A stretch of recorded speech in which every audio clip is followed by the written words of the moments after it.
Bismillahirrahmanirrahim. Assalamualaikum warahmatullahi wabarakatuh. Alhamdulillahi rabbil alamin. Wassalatu wassalamu ala rasulillahil karim, nabiyyina Muhammadinil amin wa ala alihi wa sahbihi wa dhurriyyatihi wa ummatihi ila yaumiddin wa ba'd. Saudara-saudariku dimanapun Anda berada, semoga kita semua senantiasa disehatkan, dirahmati dan dibimbing oleh Allah Subhanahu wa taala dalam menjalani, menata setiap aktivitas kita sehingga bernilai mulia dan berpeluang menjadi ibadah di hadapan Allah Subhanahu wa taala.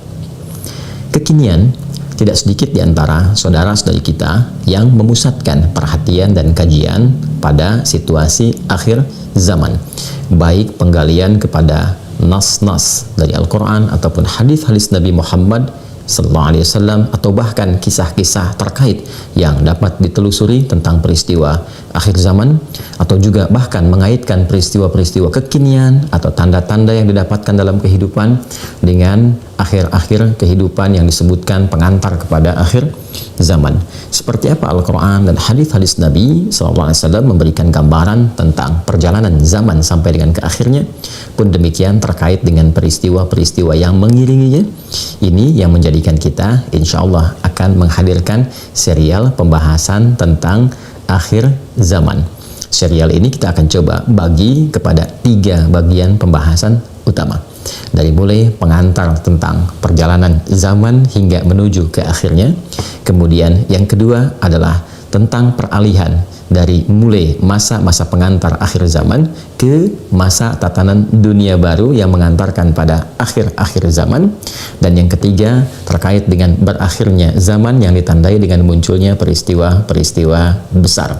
Dan tentunya kita akan batasi seluruh penjelasan ini pada keterangan yang didapatkan baik dalam Al-Quran ataupun hadis-hadis Nabi Muhammad Sallallahu Alaihi Wasallam. Dan ini menjadi riset kita, kajian kita terhadap ayat dan hadis dimaksud, dan diharapkan dengan itu semua memberikan motivasi kepada kita untuk menyiapkan amalan-amalan terbaik dalam berkehidupan, bukan untuk fokus memikirkan kapan zaman berakhir, kapan kiamat tiba. Pun ketika kita banyak mempertanyakan itu pun, sejatinya yang disoal adalah persiapan kita menuju itu apa. Ini yang ditegaskan baik oleh Al-Quran ataupun hadis-hadis Nabi Muhammad Sallallahu Alaihi Wasallam. Karena itu, fokuskan pembelajaran ini untuk mengetahui perjalanan berkehidupan yang dengan itu mampu menjadikan kita terdorong untuk memetakan jalan hidup sehingga lebih terarah, terukur, dan berkualitas. Edisi kali ini kita akan coba awali dengan memaparkan bagaimana perjalanan berkehidupan sampai dengan fase berakhirnya zaman secara umumnya, baik dalam Al-Quran ataupun hadis-hadis Nabi Muhammad Sallallahu Alaihi Wasallam.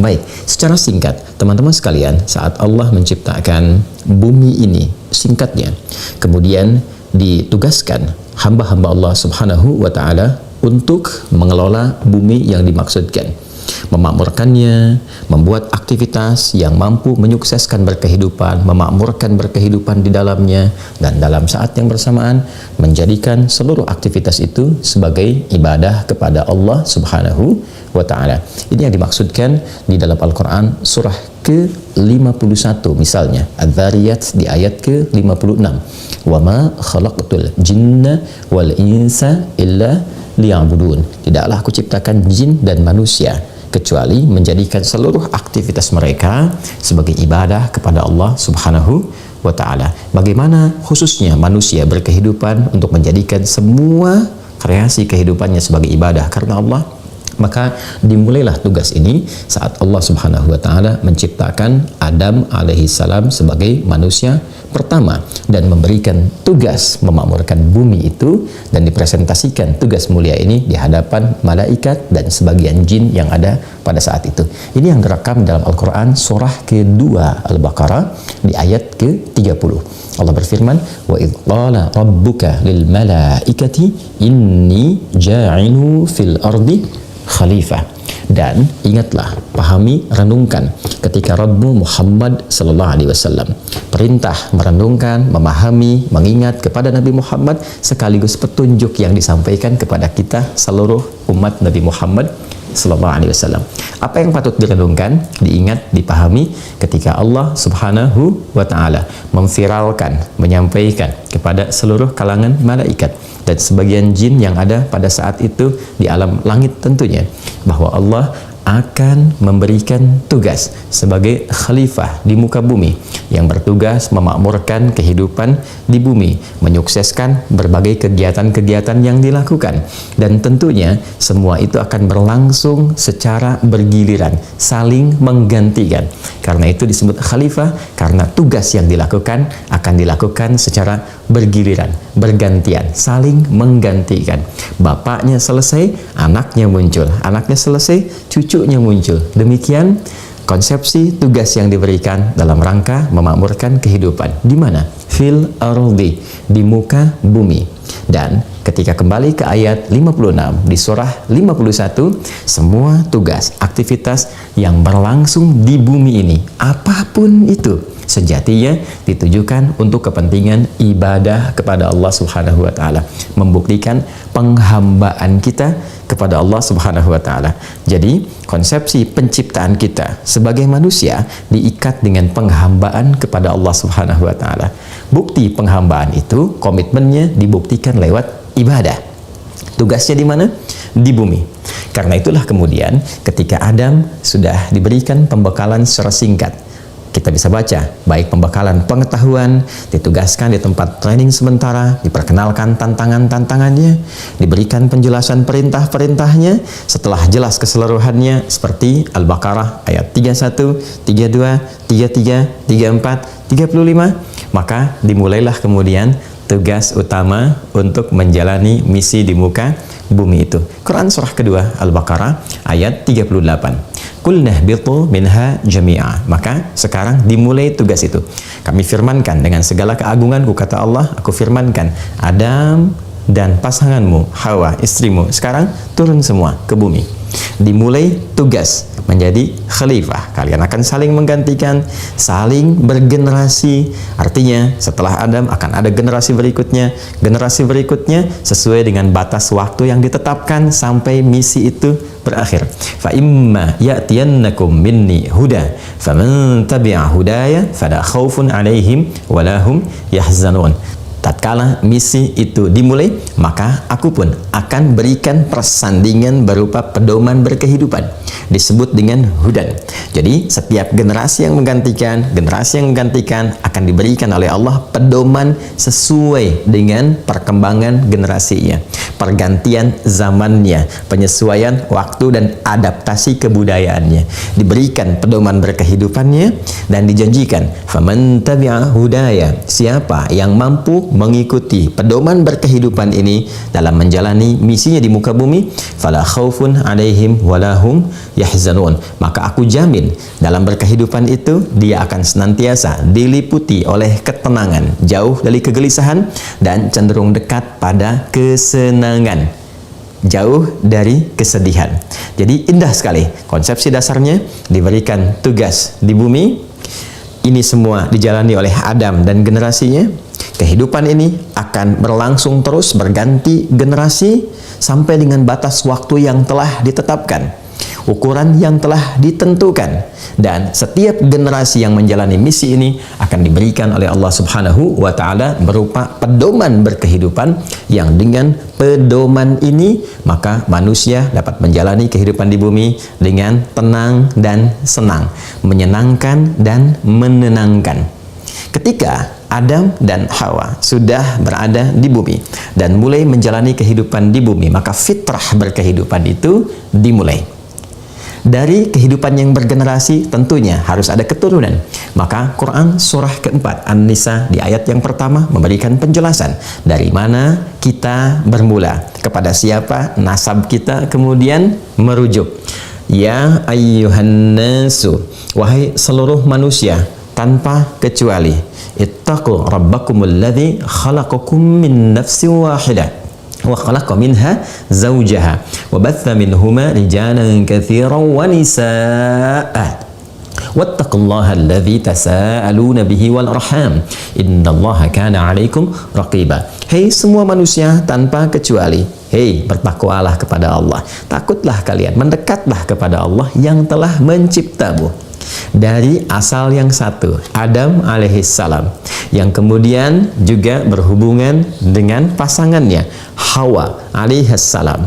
Diciptakan kemudian Adam, diciptakan Hawa, dari keduanya ketika berhubungan itu maka lahirlah keturunan yang bertebaran di muka bumi. Bertebaran di muka bumi dijelaskan kembali di Quran surah ke-49 Al-Hujurat di ayat yang ke-13 ketika Allah menyampaikan, ya ayyuhan nasu, hei semua manusia tanpa kecuali, inna khalaqnakum min dzakarin wa untha, sungguh dengan keagunganku aku ciptakan kalian, ada yang laki-laki, ada yang perempuan, semua mengacu pada keturunan Adam dan Hawa alaihi wassalam. Wa ja'alnakum syu'uban wa qabaila, aku tetapkan kalian berkehidupan dengan berbeda-beda tempat.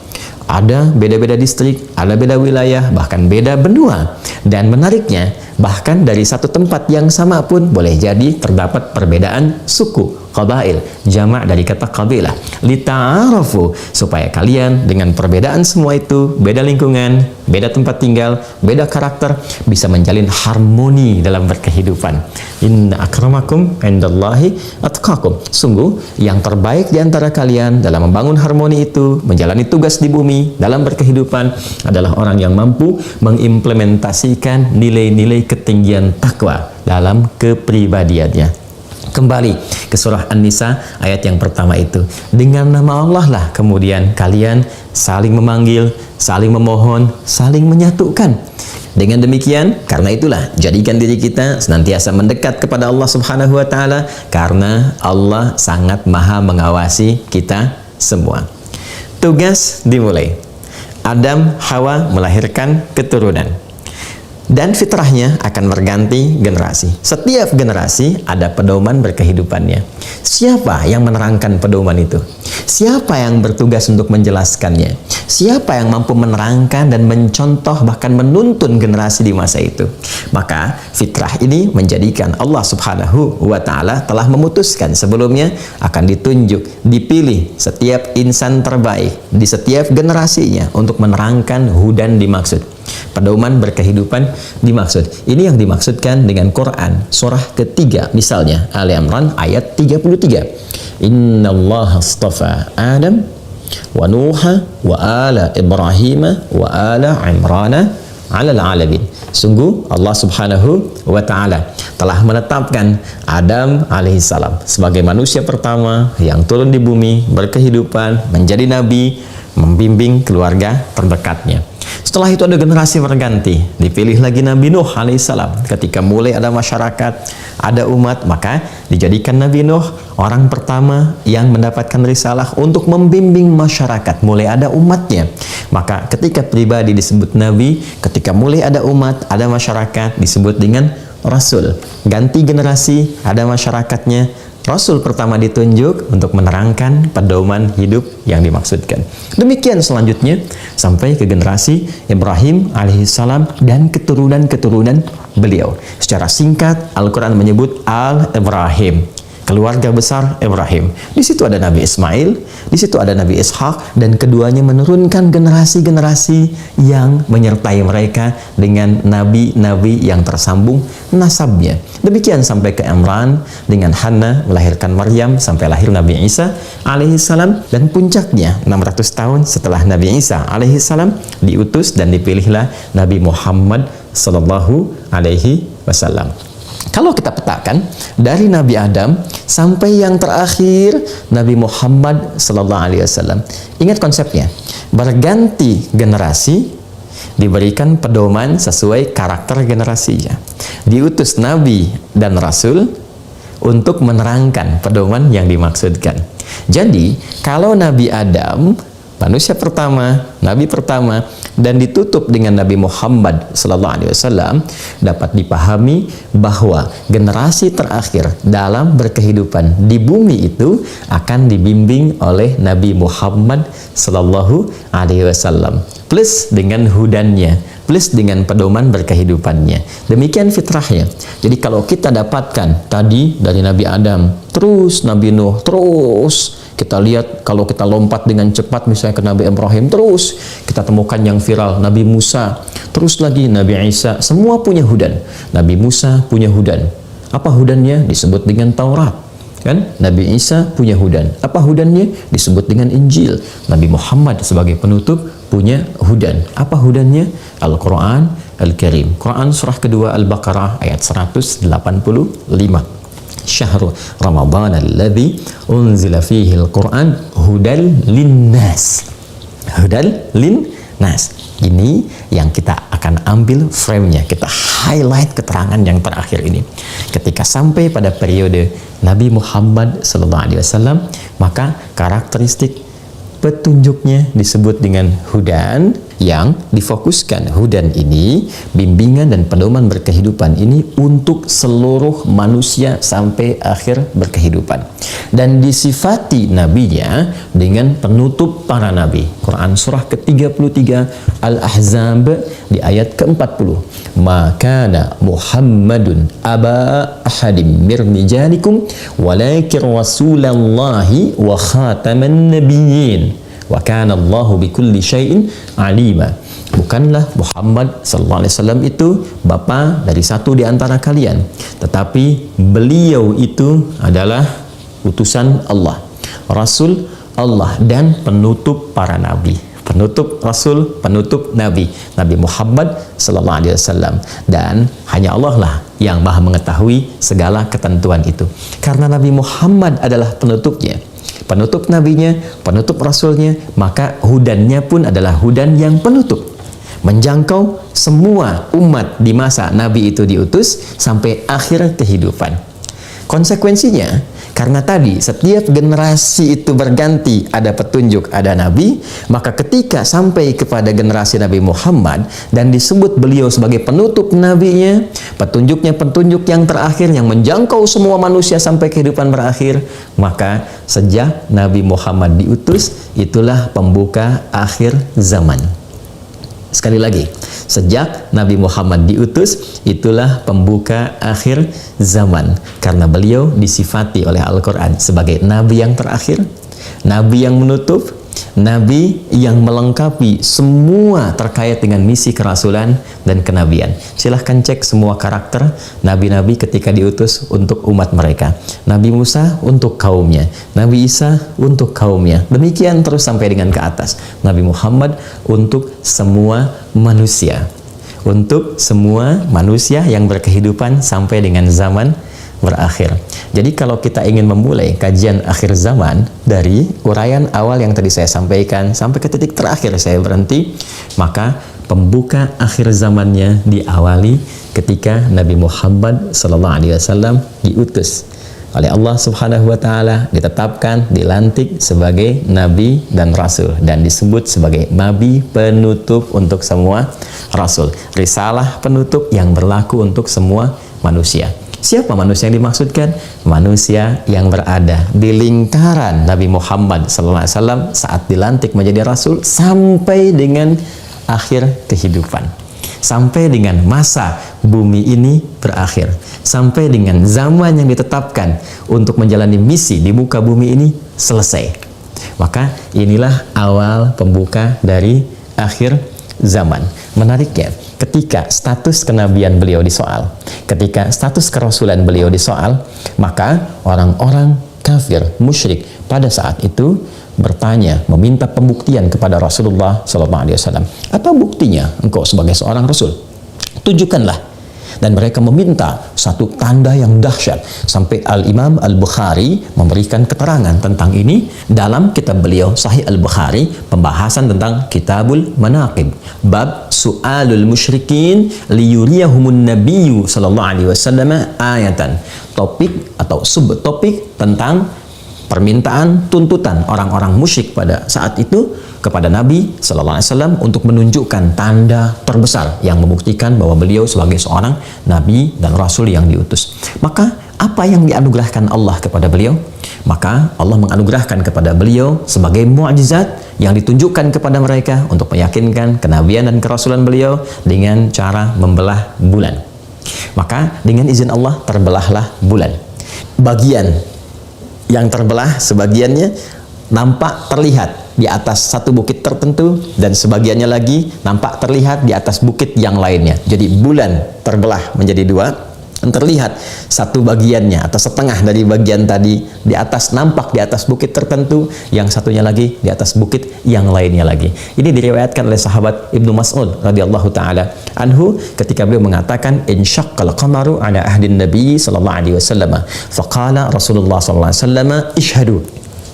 Terbelah bulan menjadi dua bagian di era Nabi Sallallahu Alaihi Wasallam dan viral, menyaksikan orang-orang pada masa itu. Terlihat memang terjadi pembagian, terbelah bulan menjadi dua bagian, dan ini nanti bisa dibuktikan oleh riset yang terjadi, dan sekarang citranya nampak. Kita ketahui teknologinya sudah mampu menjangkau itu saat manusia mampu menjejak kakinya di bulan, dan pembuktian itu nyata ketika informasi yang valid mengatakan memang bulan ada nampak seperti telah terbelah. Ada retakan yang menunjukkan bahwa bulan pernah terbelah. Dahsyat. Apa yang diutarakan pada 15 abad yang lalu ketika terjadi itu semua dibuktikan kekinian. Kembali kepada hadis tadi, ketika telah terbelah itu, maka Nabi menyampaikan kepada umatnya pada masa itu yang menuntut pembuktian, isyhadu, saksikan. Ini tanda dari Allah Subhanahu wa taala. Ini ayat pembuktian yang kalian mintakan. Maka apa respon mereka? Ternyata jauh dari apa yang diharapkan. Mereka malah mengarahkan orang-orang pada masa itu untuk menuduh Nabi SAW bahwa Nabi seorang penyihir. Ini bukti bahwa Nabi Muhammad adalah seorang penyihir. Ini sihirnya Muhammad SAW. Maka merespon itu semua, Allah membebaskan Nabi Muhammad SAW dari tuduhan itu semua dengan langsung menurunkan wahyu kepada beliau. Wahyu inilah yang langsung turun dengan nama benda yang terbelah itu, yaitu rembulan. Surah ke-54, surah Al-Qamar, surah rembulan. Ayat yang pertama, iqtarabatis sa'atu wansyaqqal qamar. Kalau kita teruskan ayatnya, wa iyyarau ayatan yuridu wa yaqulu sihrun mustabir. Yang menarik, ketika rembulan terbelah itu, respon Al-Quran ketika Allah menurunkan wahyu kepada Nabi Muhammad SAW, sebelum menyampaikan bulan terbelah, kalimat pertama yang muncul di Al-Quran pembukanya adalah iqtarabatis sa'ah. Semakin mendekat masa ini kepada akhir berkehidupan. Jadi kalimat iqtarabatis sa'ah ini memberikan penegasan langsung bahwa pembuktian pengangkatan Nabi sebagai Rasul, penetapan beliau sebagai Nabi dan Rasul dengan ditunjukkan satu mukjizat yang hebat itu, yang dahsyat itu, sekaligus memberi kesan ini Nabi terakhir, ini Nabi penutup, ini Nabi yang akan membimbing seluruh umat manusia dari mulai masa itu sampai kehidupan berakhir. Nabi inilah Nabi pembuka dari rangkaian akhir berkehidupan yang mendekatkan pada akhir kehidupan kita, yang mendekatkan pada berakhirnya tugas dan misi manusia. Iqtarabatis sa'ah, dengan diutus Nabi Muhammad, tampak kemudian tanda-tanda yang ditampakkan untuk mendukung beliau sebagai Nabi dan Rasul itu. Maka dengan semua tanda dan pengangkatan ini, inilah Nabi akhir zaman. Ini pembuka zaman sampai mendekat kepada ujung tugas manusia. Iqtarabatis sa'ah wansyaqqal qamar, dan di antara tandanya diangkatnya beliau sebagai Nabi, Rasul, penutup adalah terbelahnya rembulan. Walaupun sudah ditambahkan tanda ini, wa iyyarau ayatan yuridu, mereka kok masih berpaling ya? Katanya minta, dikasih tanda kok malah menolak, dikasih tanda malah ngeles, dikasih tanda malah berpaling. Bahkan dahsyatnya mereka malah menuduh. Mereka berkata, ini sihir yang berkelanjutan. Allahu Akbar. Ada manusia menuntut sesuatu, dipenuhi tuntutannya, maka mereka mengelak dan melancarkan tuduhan. Ini sikap yang tidak tepat, ini tidak elegan, dan ini tidak berkeadilan.